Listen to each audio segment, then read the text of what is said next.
Welcome to episode 80 of the ABC and GCI Coffee Break podcast.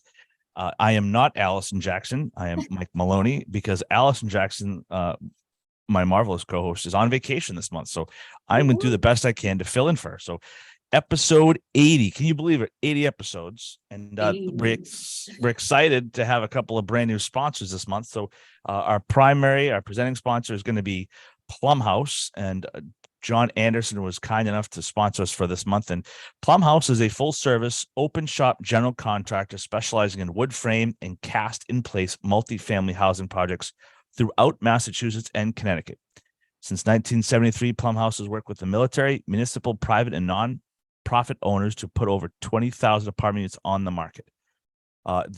John Anderson is a wonderful person, just a great all-around nice guy. So we appreciate him sponsoring the month of July. And we're excited to have a new lightning round sponsor this month. It's going to be ProPar Cleaning Services.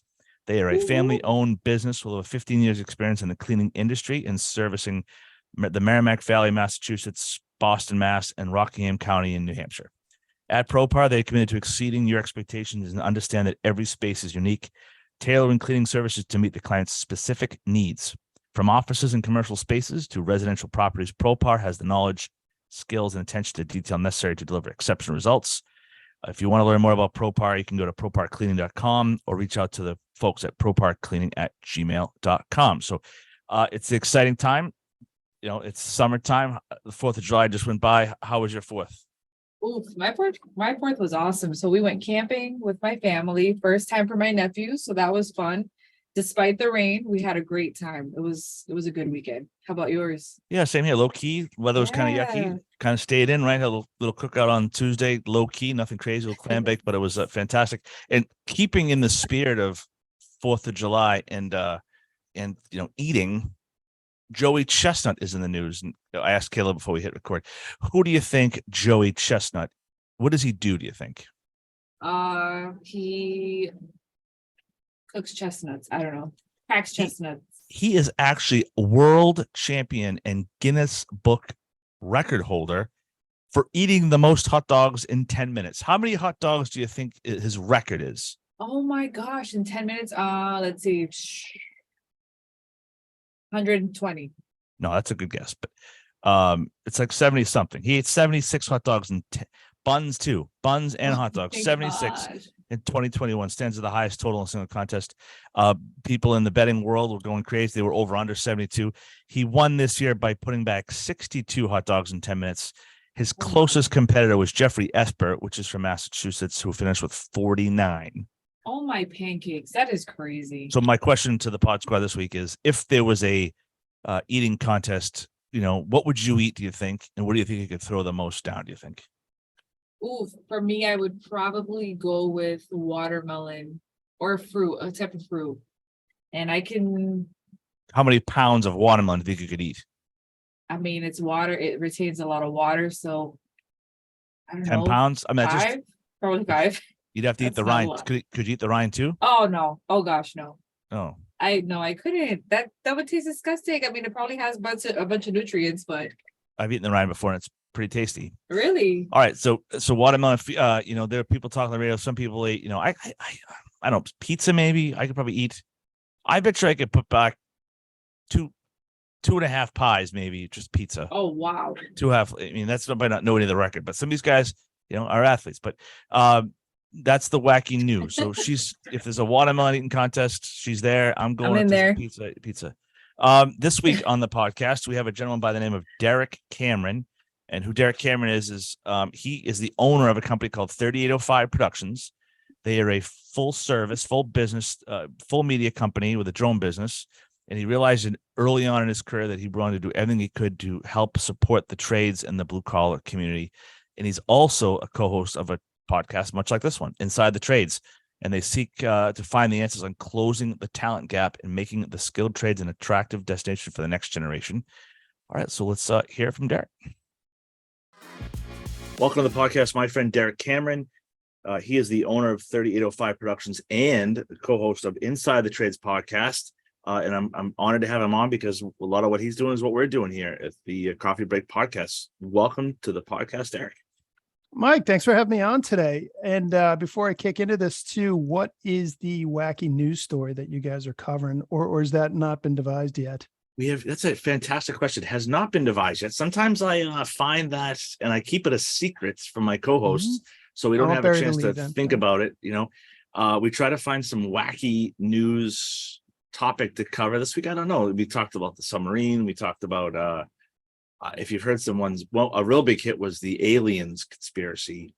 A couple of months ago, my co-host and I talked about some aliens. The co-hosts believe in aliens and think that they're on this planet as we speak. And I meant to have my little tinfoil hat to put on, right? Because I don't firmly believe in the aliens thing, but we can talk about that, in this topic here. But I'm really glad to have you on because a lot of the same stuff you're doing with your podcast, we're doing with ours, and it's all about the trades and closing that gap. So for those that don't know who you are, quick introduction, tell us what you're doing and what you're working on out there.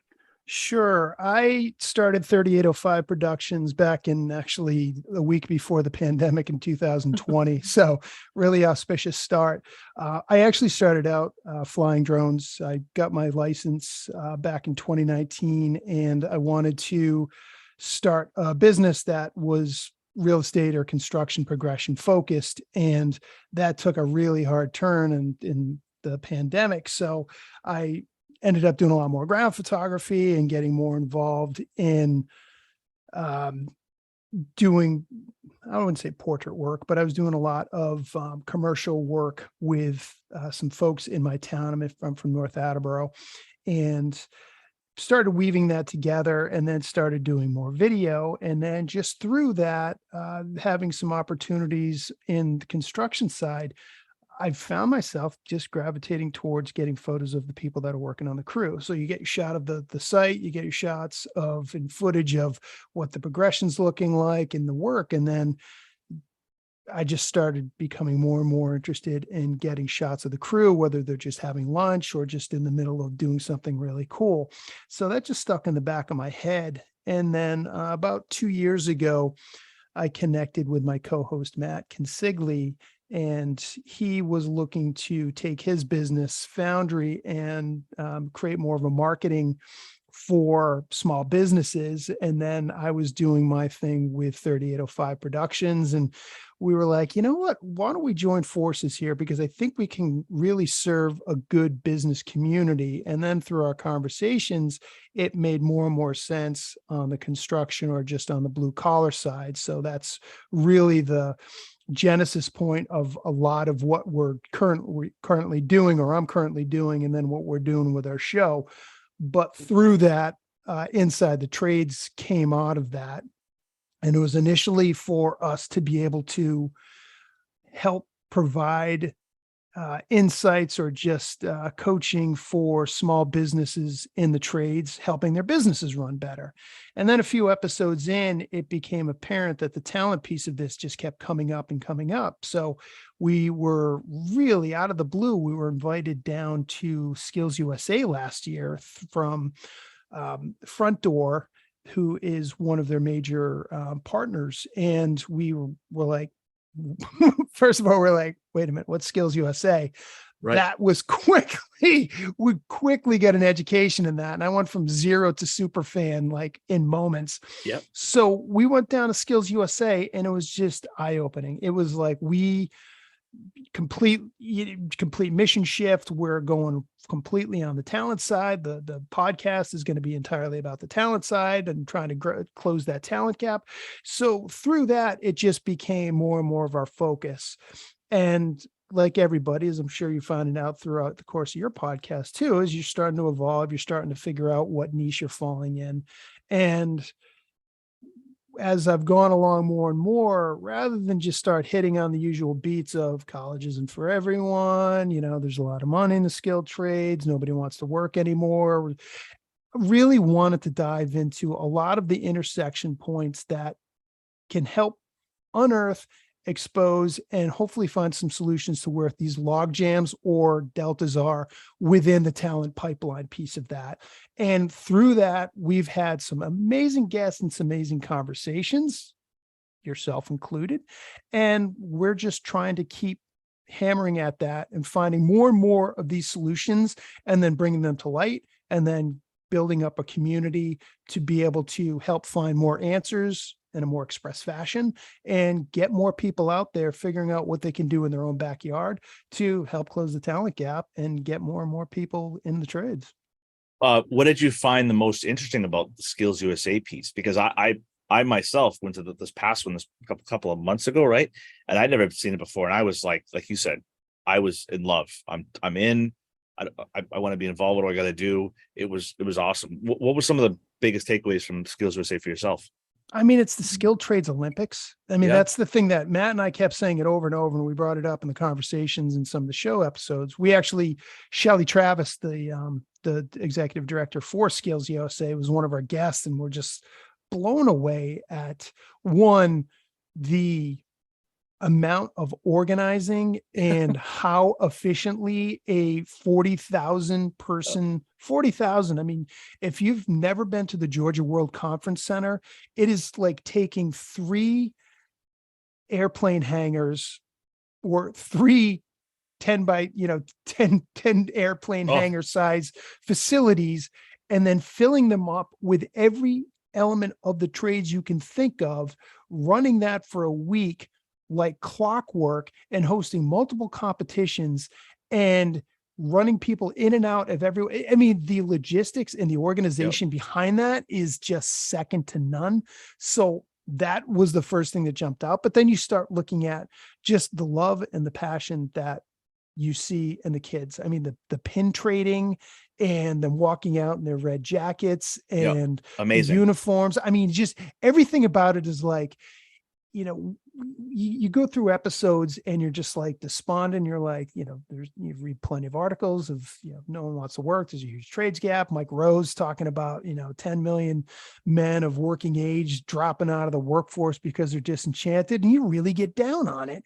And then you go to something like this and you're like, all right, there's a silver lining here. I mean, there's hope. And the kids that come through here are just amazing. So that was the immediate takeaway. And I'm so sad to hear that you attend. I'm glad to hear that you attended it, but I was not able to make this year. And I feel like everyone that I've gotten to know over the last year through our show was at Skills USA. And I was just like, I can't make it. And everybody that I know and love in this world is all here. I didn't even get to go to the national event. I just went to the local event here at Blackstone Valley a couple of months ago. I didn't get to the national event. The regional event, I'm sure was not on the scale of what the national event, but the regional event, I was absolutely, like you said, blown away.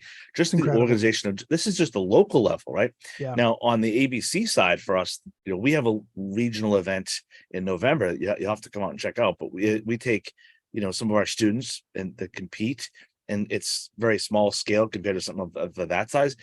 We send the winners of the regional event, local event, to the national event. And this past March, it was in Florida, and it's a lot like a Skills USA. Now, this is not just high school kids. This is tradespeople from around the country come, the 60s chapters of ABC around the country, and they compete at the convention center there. And it's sheet metal and it's pipe fitters, electrical. You guys maybe should come to that next year. I'd love to. One of the things that, and again, I being new to the construction world the past couple of years, is there's a whole construction management side, not just the swinging a hammer or tools. There's a whole side of the trades, construction management wise, where there are student chapters connected to ABC chapters in some of the colleges around the country, and they all send their teams to compete against teams from around the country. It's all construction management. These are estimators. These are project managers. That's a whole other side. So when we tell people, sometimes being in the trades doesn't just mean swinging a hammer or plunging a toilet or hooking up wires. There's a whole project management side as far as, so if you're good at math, why not be an estimator? Why not be a project manager? If you're good at that, if you're good at numbers and math, there's a whole IT side of construction, which is wild. But I would love to see the Skills USA, the national thing, because I've heard a lot of great things about it. Even the regional thing I left it, my head was spinning with all crazy ideas I had. It really is. It's such an incredible event. It's such an incredible organization. So I'm grateful that we were able to go last year, and we were invited back again this year. It just wasn't in the cards to be able to make it down to Atlanta, and really looking to get it back there for 2024. Cause it's when you're talking about the future of the trades Yep. and seeing just what these kids are doing down there, it is inspiring and breathtaking. And they celebrate them. They really do. They say Yeah. the beautiful jackets, they said the pin swapping and they Yeah. parade them out and they clap them out, and they make a big, on the ABC convention side, they do a real good job of just, pinpoint, highlighting the apprentices, highlighting the students. They put the work in, they're there early in the morning, and they're between putting things up and actually getting in there and meeting people on the networking side is fantastic. Some of the guests you've had and some of the things you've seen, what are some ways we can start filling in those gaps in the trades? I mean, just ABC and Gould as well, is being able to provide the forums and make things easier for people to enter these fields. And for instance, like on the apprenticeship side, trying to unblock some of the log jams that are in the apprentice side. I was reading something, and it was a few months ago, I was reading an article about how there's a really ambitious solar initiative and clean energy that's coming through the Biden administration, which is great. And then on the other side, it was like, well, who are the electricians that are going to be able to maintain and service all of these things going forward? Because there's a huge backlog of talent. A lot of people are retiring. And then one of the things that they cited too was that the number of apprentices coming through is just so minuscule compared to what the demand is. Mhm. And just learning more of like what the ratios are for journeyman to an apprentice, and are those things that can be looked at and analyzed and adjusted to suit where we're at now as a society versus where things were at when these rules were implemented back in the day. So it's trying to learn more about these things and find the people that do have some ideas or have implemented things on their own side to be able to suss those out and then reproduce that or just capture that in our show. And then hopefully some of our listeners can take that, implement their own ideas, or be able to share that back in their own communities to help just unclog some of these log jams. Because I think, when people are talking about, there's nobody wants to work anymore, there are plenty of people that want to work, but there's Right. also just a lot of bureaucracy and a lot of headaches that get in the way that immediately shift you off into a different direction. So if we can loosen these things up, or at least streamline the process, then that's a huge help. We had Austin Laulanen on. He is a IBEW lineman, and he started up his own business a couple of years ago because when he was going through the lineman school process and realizing that there's just so much out there to be able to go through that and understand what you need to do in order to become qualified as a lineman. So he created his own educational platform and is helping answer a lot of these questions.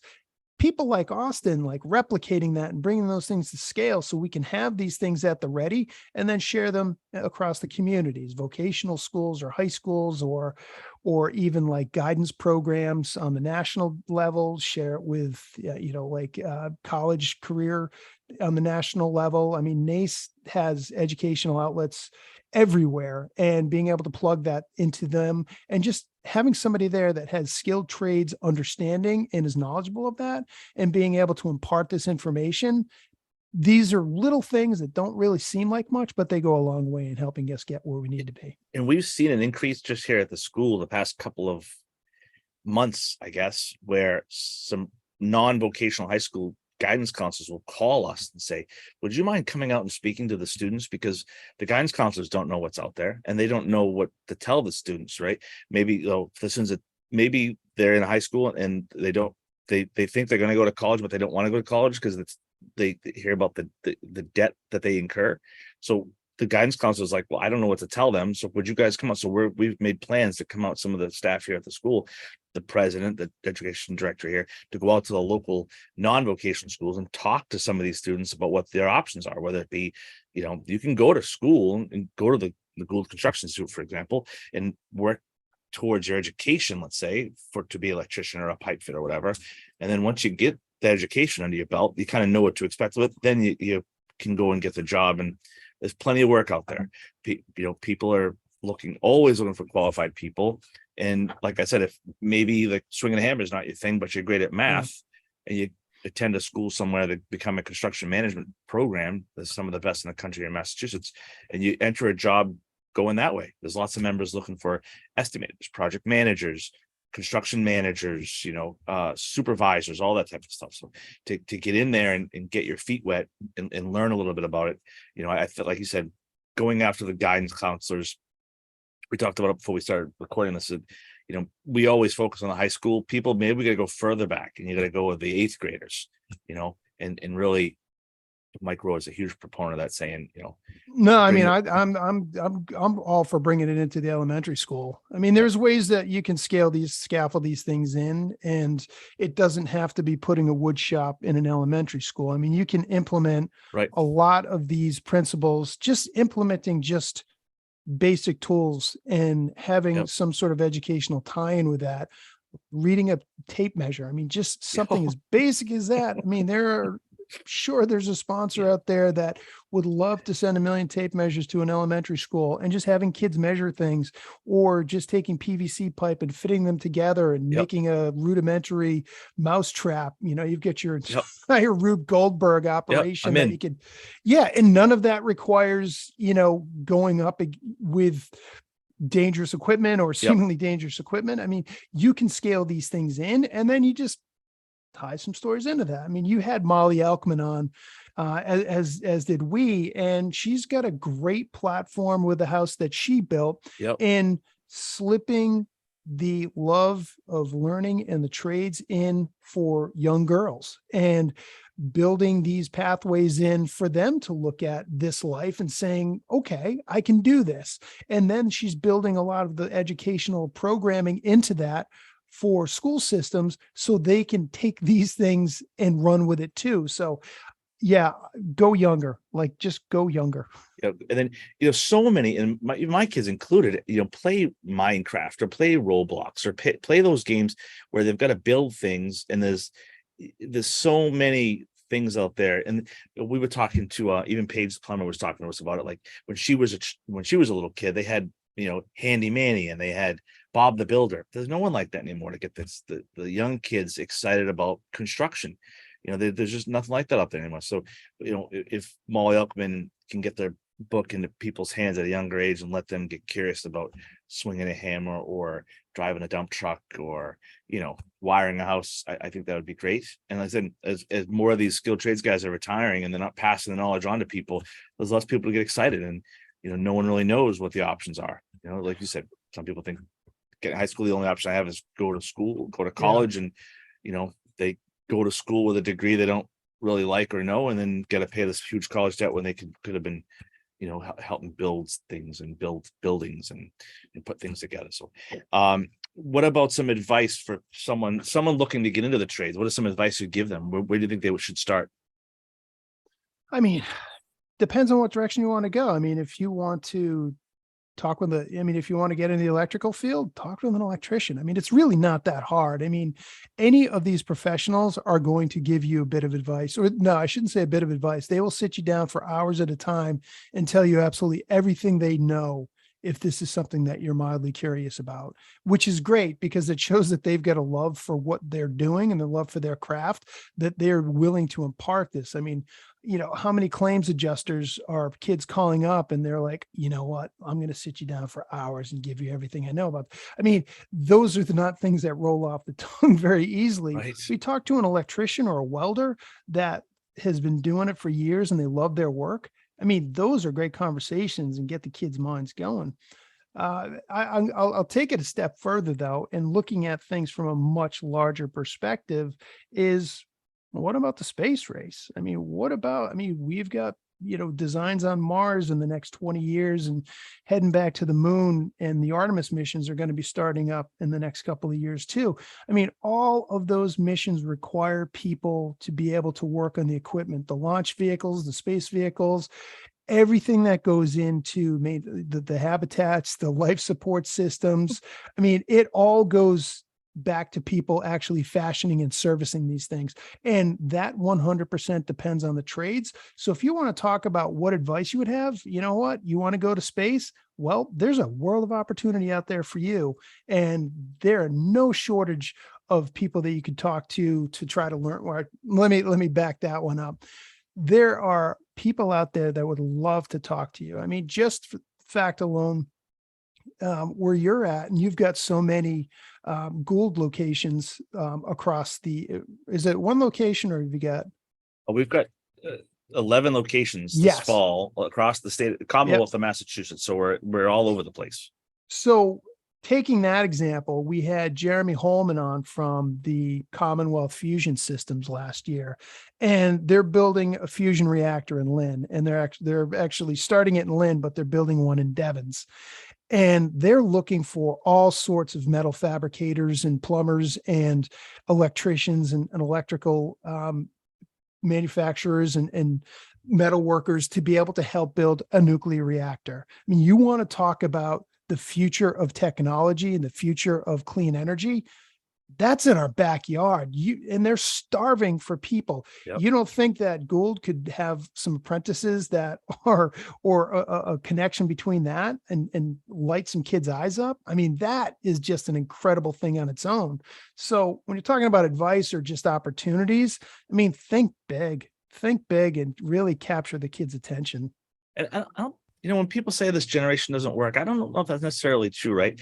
I think they want to work, but they want to be, this generation wants to do something that piques their interest, right? Yeah. They want to be doing something that they're interested in. And I think that if no one ever tells them about, like you just said, that fusion reactor, no one ever brings that to them, they don't know what that is, they're never going to know they never know they could even get into that. Someone said, I didn't know I could even do that. I didn't know I could go into that and be I never went to school, but how can I get involved in that? Like, again, just people say that, oh, the generation doesn't work. I don't think that's right. I think they do want to work, but they want to find something that is inspirational and is rewarding, right? Many people, my generation maybe included, became an electrician because their dad told them they had to do it, or that's what their dad did, or people want to do something that they're interested in. I think doing something that plunge in a toilet, boring, don't want to do that, but maybe they went and did something with this fusion reactor. They're doing something that's pretty awesome. Well, you've got a confluence of, kids that grew up watching their parents hate their lives, their professional lives, and being like, well, what's the motivation on that? And you've got that mixed with social media where you've suddenly got this exposure to, granted, it's a really anesthetized version of what life really is, but, everyone's just showing the glamour of all these different kinds of careers. And, it's usually influencers and travel, celebrities and all the things that are really glamorous in life. So you've got this, like, why do I want to waste my life doing jobs I hate when I watch my parents come home for years miserable? And Yep. There you go. But I mean, if you start implementing some of these just information channels into schools and be like, oh, are you interested in clean energy? Well, Yep. look here, you don't have to just be an engineer or a rocket scientist. Oh, you're interested in space? Well, turns out that there's a whole industry that depends on you day in and day out to be able to succeed. And we're going to need this forever and ever. So there are a lot of ways to be able to capture their interest and get them to think much more outside the box than where we've been at. All right, so this is Derek Cameron. He's the co-host of the Skilled Trades, Inside the Trades podcast, and owner of 3805 Productions. Now we're going to slide over to everyone's, I think it's personally my favorite, the lightning round here. Some people think it's the 75th favorite, but I think it's my favorite. So we're going to ask you 10 rapid fire questions, the lightning round. We'll ask you 10 rapid fire questions, tip of your tongue kind of answers here. First one is, what did you name your very first car, and what was your first car?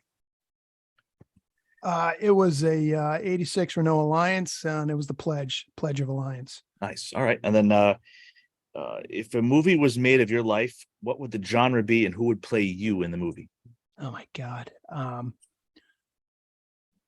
Oh, I got to go I got to go comedy. If you want to do a throwback Tim Robbins, just right. because I'm throwing back, Yeah. but I mean, that's what I've gotten most compared with looks wise, Yep. back in the day. So Tim Robbins was in Top Gun, by the way. So it's a solid reference to the 1980s. He was in the movie Top Gun. he was Merlin. So yeah, Yeah, absolutely. That's right. See, uh, 60s, 70s, 80s, or 90s. What decade did you love the most and why?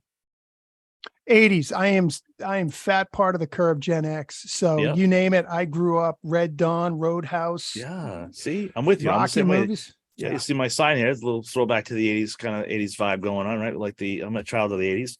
If you were a wrestler, what would your entrance theme song be? Good one.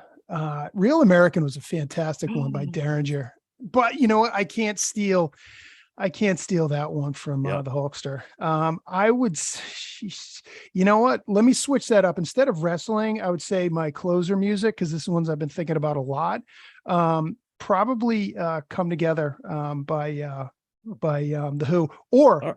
here's "Candy's Room," Springsteen. All right. I've Yeah, that's I've good. actually listened to it a million times between when you throw your last pitch in the bullpen to when they open the door and run across. This is usually Fenway. If you time it out to Fenway, but if you start from the beginning of Candy's Room to when the last pitch hits the catcher's glove to when you walk out, it is an amazing, amazing walkout song. That's a well thought out walkout song. I've probably given that more thought than anything that I probably should have in the last few years. So there you go. What was the worst job you ever had?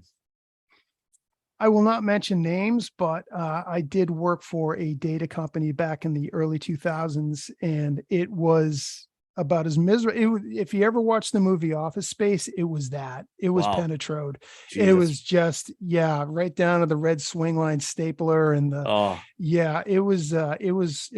But the irony of this is some of my best professional friends I stay in contact. Even my boss, she was lovely.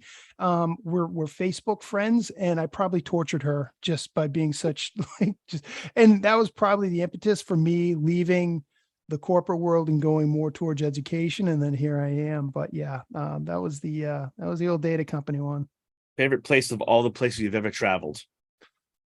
You can throw Fenway in there, but I would say probably Florence, Italy. It was just, a magical spot. I mean, it really was just everything really slowed down. It was probably, the contextual was right out of college, right after college. I went with my brother and sister-in-law. So I had a wonderful time, but it was one of those things where when you see any movies about Italy, like it was just, everything just slowed down and it was wonderful. Have you ever completed anything on your bucket list?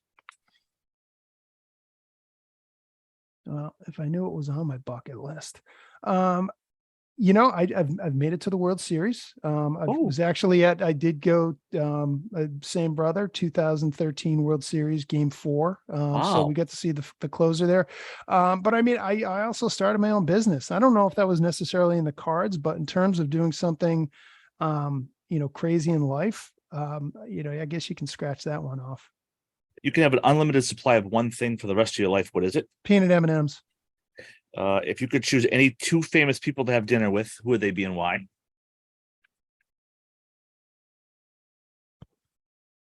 Jesus. This is the living or dead one. Dead or alive. Who would you have over for dinner?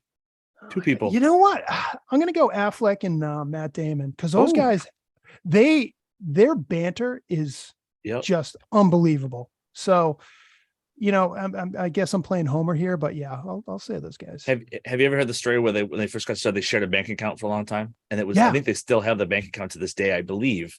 I don't know if there's any money in it, but that's what their story. Their behind the scenes stories are unbelievable on podcasts. Unbelievable. That's why I was like, these guys have got to be the most entertaining people to hang out with. And they're Boston guys, right? That's the thing, because you can shoot the breeze with them, and it would just be like If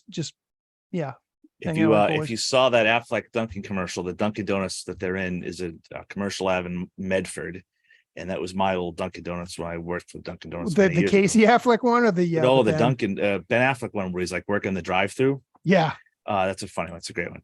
All right. So this is Derek Cameron from Inside the Trades podcast. It's a fantastic podcast. He's done an amazing job getting the word out there about the trades. Derek, if anybody wants to get a hold of you, whether it be 3805 Productions or Inside the Trades, how can they do that? Inside the Trades is pretty ubiquitous. I'm also on, I'm very active on LinkedIn. So Derek Cameron on LinkedIn, and then my Instagram. I mean, I'm everywhere. So I've got a YouTube channel, TikTok, and But if Instagram. Yeah.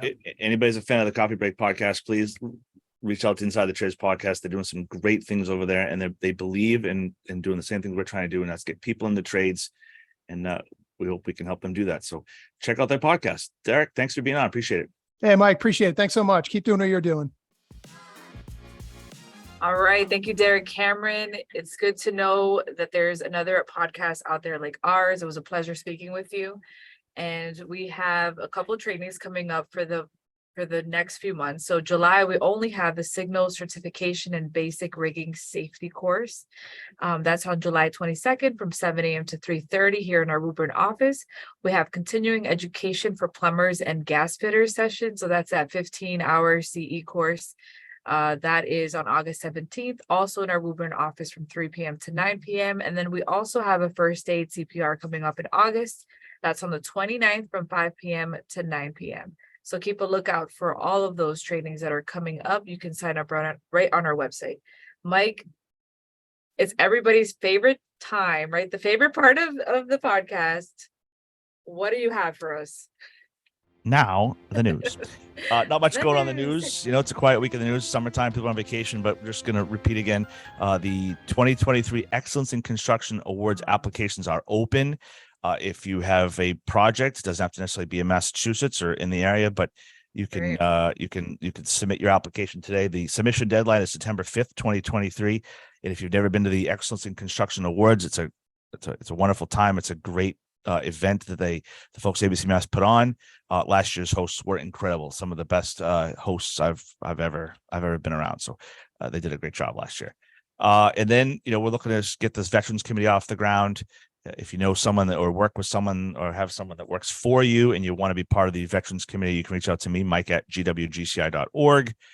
It's going to be a great summer, even though there might not be going on. There's always things going on in the background. If you've got news you want to share, something you want to have put in the newsletter, you can reach out to communications@abcma.org. And we're always looking for people to be on the podcast. If you want to be on, reach out to me, Mike at gwgci.org. Thanks to our presenting sponsor, Plumb House, and John Anderson over there. He is a amazing, just a nice guy, and does great things for ABC Massachusetts and the open shop philosophy, and our new lightning round sponsor, our friends over at Pope Park Cleaning. So as always, I'm doing the best I can without Allison being here. Like, subscribe, tag, follow anywhere you listen to podcasts. We're on Spotify, we're on Apple Podcasts, Instagram, LinkedIn, YouTube, Amazon Music. Yeah, TikTok. Yep. Kayla does a good job with the TikTok for us because I'm an old fogey. So, all right. Till next week. Thank you guys. Till next time. Thanks a lot.